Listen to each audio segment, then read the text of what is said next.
Muito bem, voltamos a falar direto da página do Jornal Visão Espírita no YouTube e no Facebook para mais uma gota de Espiritismo, mais uma gota de O Livro dos Espíritos. Estamos no livro 3º, capítulo 4º, Lei da Reprodução, aliás, encerrando esse capítulo com o item Poligamia, nas questões 700 e 701, além de uma explicaçãozinha de Kardec. Vamos finalizar o item e o capítulo sem esgotar o assunto, evidentemente que não temos capacidade para isso.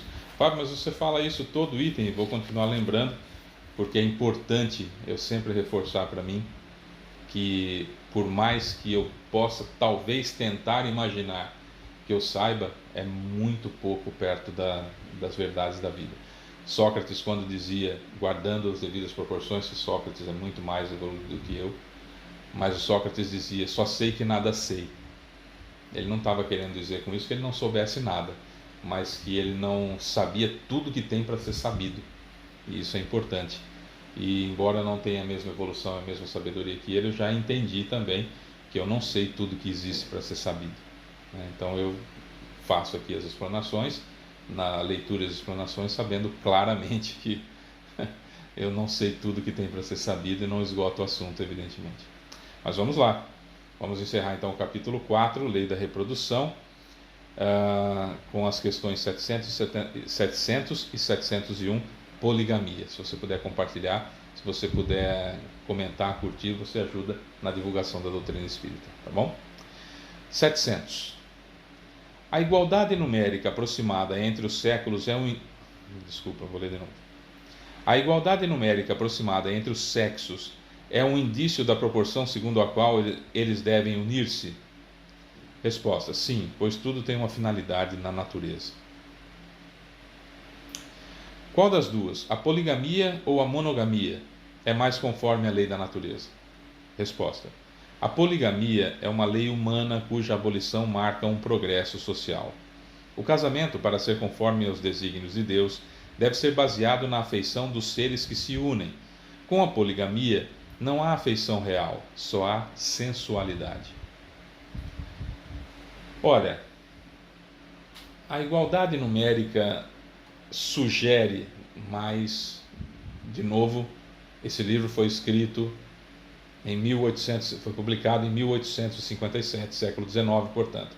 Estamos no século XXI. A proporção homens-mulheres no planeta ainda se mantém, mais ou menos. Qualquer coisa entre 50, dependendo do país, né? De 50 a 53% de mulheres, de 50 a 47% de homens. Um pouco mais de mulheres do que de homens na nossa sociedade. Isso é um fato. Isso realmente é um fato. O que nós temos que levar em consideração é que isso é uma grande sugestão de que deve haver o casamento com uma pessoa.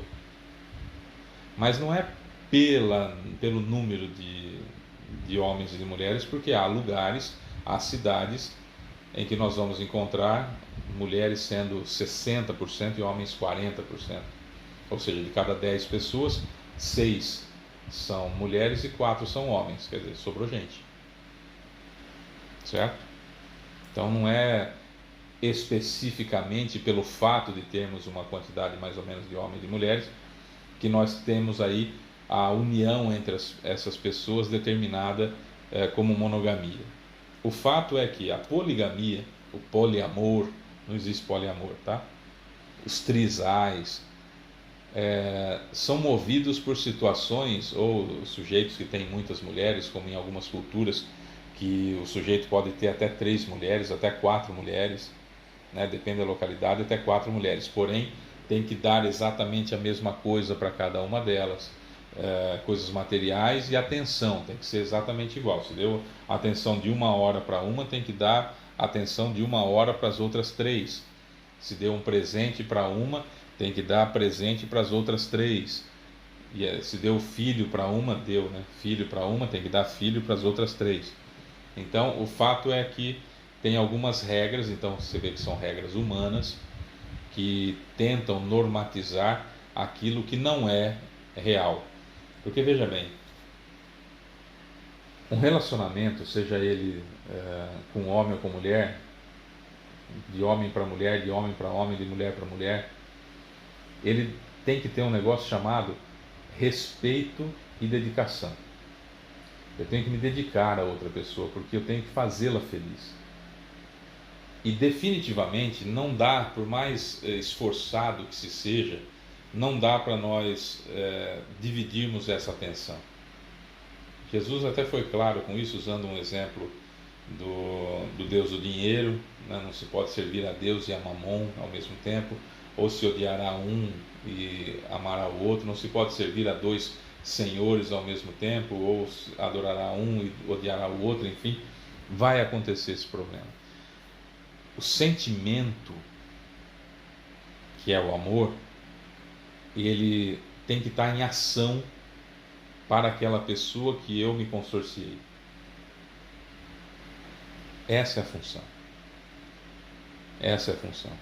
De gerar filhos naquele lar de amor. Fábio, mas dois homens não podem gerar um filho, mas podem adotar filhos que foram gerados por homem e mulher, que por um motivo qualquer estão abandonados. Em breve, com os úteros artificiais que já estão sendo testados no mundo todo, notadamente na Inglaterra, que já está sendo testado, essa tecnologia está sendo testada de úteros artificiais. Você vai levar o material genético lá e vão produzir um embrião com as características que você escolher, dentro daquilo que você tem e com as características que você escolher. E o plano espiritual, se decidir colocar um espírito lá, aquele embrião vai fecundar e vai ser gerado num útero artificial que você não precisa ficar grávida mais. Então, o que vai gerenciar os relacionamentos vai ser especificamente o amor. Um sentimento nobre, sentimento por excelência, que é o único sentimento é o amor, os demais são sensações. O sentimento nobre por natureza de amor é o que vai reger os relacionamentos, onde eu vou me dedicar, vou respeitar a outra pessoa, vou fazer a outra pessoa feliz, e isso num grande treino para que eu possa fazer outras pessoas felizes e amar o maior número de pessoas possível até que eu atinja a perfeição. Certo? Nós estamos num planeta de regeneração, de provas e expiações, passando para a regeneração, onde nós vamos entender um monte de outras coisas, entre elas, por exemplo, que eu não sou fiscal da vida íntima de ninguém e que eu devo cuidar especificamente da minha vida. Tenho que cuidar da minha vida para que eu esteja suficientemente equilibrado para notar ao meu redor as pessoas que precisam da minha ajuda antes que elas peçam, mas não para eu me meter na vida das outras pessoas e querer dirigir a vida dos outros dentro daquilo que eu acho correto. Ah, Fábio, mas eu não entendo o relacionamento homoafetivo. Não quer dizer que seja errado porque você não entende, não quer dizer que seja errado porque a igreja condene, não quer dizer que seja errado porque na cabeça de alguém surgiu essa informação de que não seria certo. Porque aquilo que eu não sei é apenas desconhecido, não é inexistente ou proibido ou errado. Nós já passamos dessa fase, né? Eu não entendia a mediunidade, então queimava médiuns chamando-as de bruxas.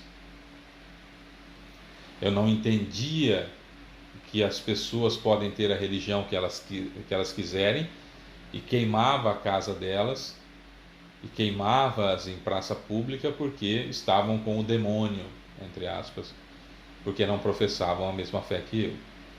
Já passamos dessa fase de querer queimar o outro ou a reputação do outro ou excluir o outro porque ele tem a cor da pele diferente da minha ou do padrão, o chamado padrão, ou porque a forma com que a pessoa se enxerga, a forma como a pessoa se entende,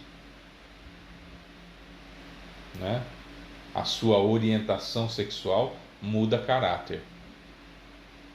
Orientação sexual não muda caráter de ninguém. Cor da pele não muda caráter de ninguém. Etnia não muda caráter de ninguém. Nacionalidade não muda caráter de ninguém. Até porque qual é o ponto de comparação? certo? Há pessoas que quando você fala, olha, Jesus era negro, corre o risco de você apanhar. E era, o corpo dele era mais para negro do que para branco. Bom, a região que ele nasceu é essa, e aí? Aquela ideia de Jesus loirinho, do narizinho fino, do cabelinho repartido no meio, alisado na chapinha e até duro que nem se mexia, isso é uma visão da Idade Média, europeia. Uma visão europeia da ideia do Cristo que nasceu no Oriente. Espera lá. Na região que ele nasceu, ele está mais para Mouro. Não é? Então, espera lá. E tem gente que fica magoadíssimo com isso, como se fizesse a mínima diferença a cor da pele, que Jesus fez o ser mais perfeito que já habitou a terra para servir de guia e de modelo para a humanidade, para guiar a gente até Deus e ser o modelo aquele que eu devo copiar moralmente. O ser mais perfeito que já habitou a terra. E nós ainda somos racistas, nós ainda somos egoístas, nós ainda somos homofóbicos, nós ainda somos xenofóbicos, como vimos no Brasil. Estamos gravando esse vídeo em 2023, como nós vimos em 2022, no final de 2022, quando houve eleição, e nas eleições ganhou um candidato cujos seus maiores votos vieram, a maior quantidade de votos vieram do Nordeste e do Norte do país. E pessoas do Sul do país mostrando uma xenofobia gigantesca, querendo inclusive separar o Brasil do restante, separar o Sul do Brasil do restante, como se fossem melhores ou soubessem o que é melhor para o Brasil aqueles que vivem nas regiões Sudeste e Sul do país. Pera lá. Tudo uma questão de ponto de vista. Né? Para muitos de nós, esse tipo de comportamento e o apoio que eles deram incondicional ao sujeito que estava no poder, querendo reelegê-lo, para mim beira o fascismo. E aí? Então, o meu ponto de vista é apenas um deles. E nem o que a gente está vendo, a gente tem condições de saber se é real ou não. Então a gente tem que tomar cuidado. Vamos fazer um exercício. Faz assim com o seu dedo, põe na sua frente aqui, na sua frente, e não mexa. Se for preciso, use as duas mãos assim. Agora feche um olho. Feche um olho e analise com os objetos que tem na sua frente onde que está o dedo. Agora inverte e troca o olho. Você vai ver que se mexeu, o seu dedo se mexeu. Chama-se efeito paralaxe. Certo? Nós só enxergamos em 3 dimensões porque os dois olhos veem em posições diferentes e o nosso cérebro junta tudo. Então até o nosso ponto de vista é diferente. É só fazer o teste. Você está olhando para o seu dedo, certo? Fecha um olho. E aqui, por exemplo, nesse exemplo que eu estou dando aqui, o meu dedo está com o meu olho direito aberto. Eu estou vendo ele à direita da câmera. Quando eu fecho meu olho direito e abro o meu olho esquerdo, eu estou vendo o meu dedo à esquerda da câmera, sem tê-lo mexido. Faz esse teste aí, trocando de olho, e você vai ver que o seu dedo se mexe, sem estar se mexendo. Ou seja, nem o que a gente está vendo é um ponto de vista de tudo.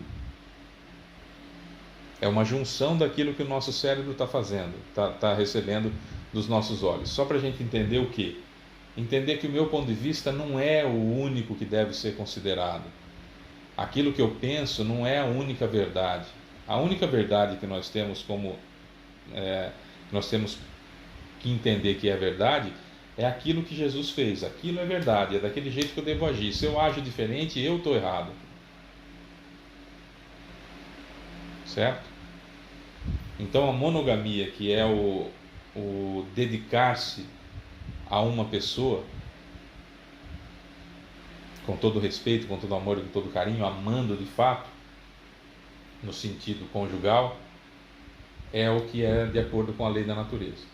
dividir isso com várias outras pessoas, porque a sociedade impõe, ou porque é bonito, ou porque é sensual, é contrário à lei da natureza, por mais que tentemos normalizar isso como se fosse a coisa mais natural do mundo. Não é. Não é. E não dá para servir a dois senhores ou mais ao mesmo tempo. É o que é, a vida é como é. Eu sou Fábio Pereira, essa é mais uma Gota de Espiritismo. A gente volta amanhã com mais. Beijo para você que fica, tchau.